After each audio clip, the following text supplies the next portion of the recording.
right, the other game Sunday in the AFC Championship game, the later game, got Indianapolis, a 7-point underdog, and the total of 54 heading to Foxborough. Quite a road trip for Indy. They go out to Denver last week and get the big win. Now they got to go out to the East Coast to play the Patriots. Very difficult place to play. They've met.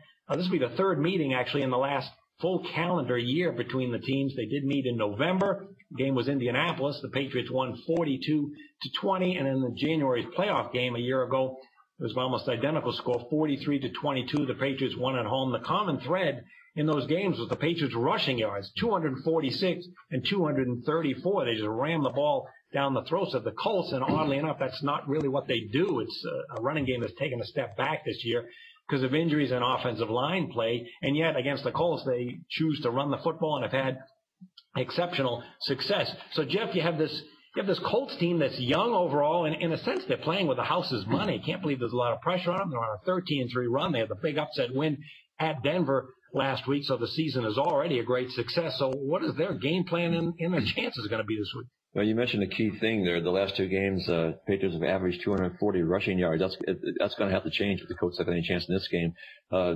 Since Andrew Luck's been in the league, the Patriots have beaten the Colts by an average of 26 points. The Patriots defense started off bad in that game against Baltimore. Flacco threw for 4 TDs, but the Ravens were pretty much shut down in the last 25 minutes. I'm not sure if the Patriots defense was rusty or having the week off, but if they can continue to play like they did in the second half instead of the first half, then that's another thing in their favor against the Colts. And of course, you got Belichick doing these things that and a lot of people haven't seen before. The deception thing that with the Harbaugh.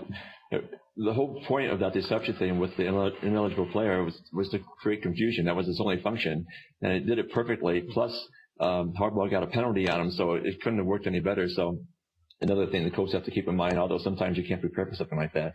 The coach, another thing that Indianapolis has to do is what they did against Denver. That in that fourth quarter drive, the clinching drive where they got a field goal, they really used the run a lot. If they can do that against the Patriots, that'll be another thing in their favor. The Colts faced an aging, injured Peyton Manning on Sunday, and now they go over to Foxborough, where the Patriots almost never lose against a healthy Tom Brady. So at this point, I'm going to give the edge to the Patriots, John. Yeah, they're 8-1 at home this season, and their only loss was to Buffalo in the finale, where they didn't even play the starters. Yeah, the Pats come off that game against the Ravens, 35-31. Exciting game, but a strange game too when you analyze it. Patriots, I thought they played very poorly. It was a sloppy game. They had 2 fumbles early that they actually got back. Could have, would have been disastrous. And then Brady had another bad interception late in the first half, which has become a recurring theme of. On the other hand, what a comeback. The way the coaching staff made adjustments, the way Brady was calm and cool, collected. And even the defense, as bad as they were at times, particularly against the run, Baltimore was 1 of 9 on third down. Now, the catches, they were 3 on 3 on fourth down, which kept some drives alive. And the Patriots secondary, which has been very good all year, was uncharacteristically poor for a while. Early in the third quarter, Joe Flacco, 4 touchdowns and 0 picks before they turned it around. But so you have a Patriot team here that's 3-11 against the spread in playoffs. They haven't been covering these playoff numbers, and at home, 3-9 against the spread. So Zach, does this team have some weak spots like we saw last week, or are they just going to roll over the younger Colts? You know what? I don't think I'm going to give out a point spread on this one, but I'll just give analysis as far as now. I've been on 2 big plays with the Pats against the Colts. Both of them won against obviously earlier this year at Indianapolis, and then a couple years ago, Andrew Luck's rookie year. They were up in that game. I think it was 14-0. The Colts, and then the Patriots just came back and stormed and beat them. But Andrew Luck, he's had some success against this Patriots team. It just hasn't been the defense that hasn't played a big role in helping him out in both of those blowout losses. So the first game, Tom Brady threw all over them, and the last game, Jonas Gray ran all over them. So the defense is going to need to step it up if there's going to be a chance for Andrew Luck to be one of the younger quarterbacks to head to the Super Bowl. I'm not sure. How old is he? 25? 25, yeah. 25, so he has a chance to be right up there with Marino and the other guys when they went before. But it's a tough game. I think this one's going to be a battle just like Green Bay and Seattle, but I like Green Bay with the points enough to make that prediction. This one, it just has to be the turn of the tide. We've seen some things happening lately. Is it that chance for Andrew Luck to make things happen? I'm not sure.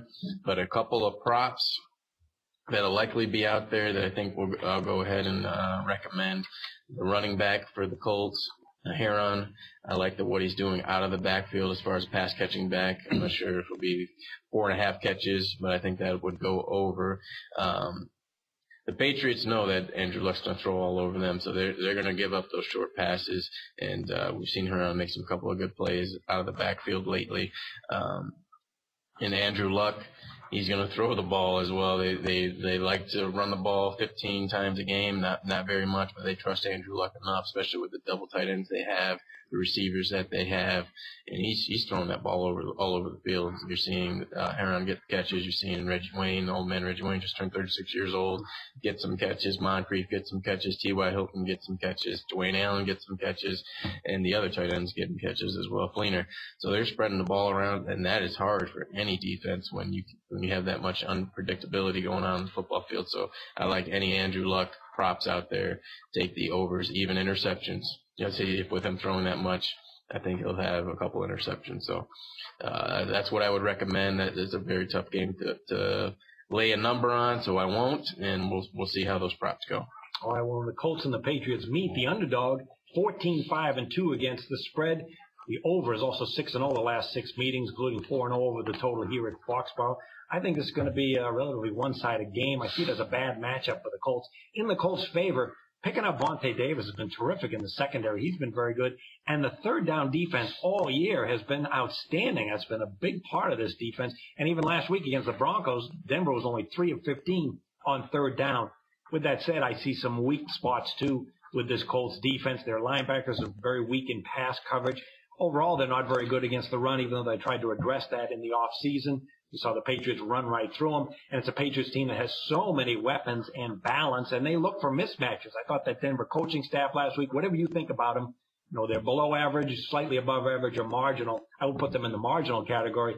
That's not the case this week. The Colts are going to be going up against an exceptional coaching staff that looks for those spots. And even with that win that Indy had last week, notice that Andrew Luck had 2 touchdown passes and 2 interceptions. A lot is put on this kid to throw the ball and carry the offense, and he can be turnover prone, and he has been against the Patriots in some of their meetings. So I think it's a lot to ask this kid to try and pull off the upset. I think that the Patriots defense, much better than they looked last week. I think they're going to have a pretty good game, but I wouldn't be surprised to see a high-scoring game. I would lean toward the over in this one, and I would lean toward a one-sided Patriots game. All right, so let's get to some best bets on the show. Zach, you have a best bet on a prop. Is that what you gave us? Yes, I do. I actually checked to see if they have the official list of player props. They're not out just yet, so I'll have to post that in the channel. I'm just predicting and guessing right now. They just have who scores first, who does this, who does that, team-based props. But player props, I'll post a couple on the YouTube channel. I like Heron, like I said. Even if they get blown out, he'll be on the field. They don't have Trent Richardson inactive, obviously. Going to be cut after the season. They don't have any trust in any of the other backups right now, so he's going to get the ball a couple touches. And any Andrew Luck props, I think even if you put 3 or 4 of them out there on his yardage, his interceptions, his touchdowns, on the overs, I think at least two of the 3 will come in with the amount of pressure on his shoulders to deliver.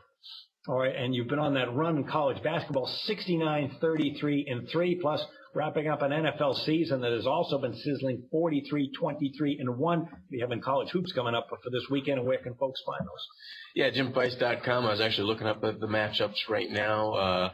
There's some quality matchups, but not ready to give out a play as far as the best bet for that. But I'll have 4 to 5 plays up on Saturday, JimFice.com, $55, and we'll try to get some more wins, get over the 70 win mark.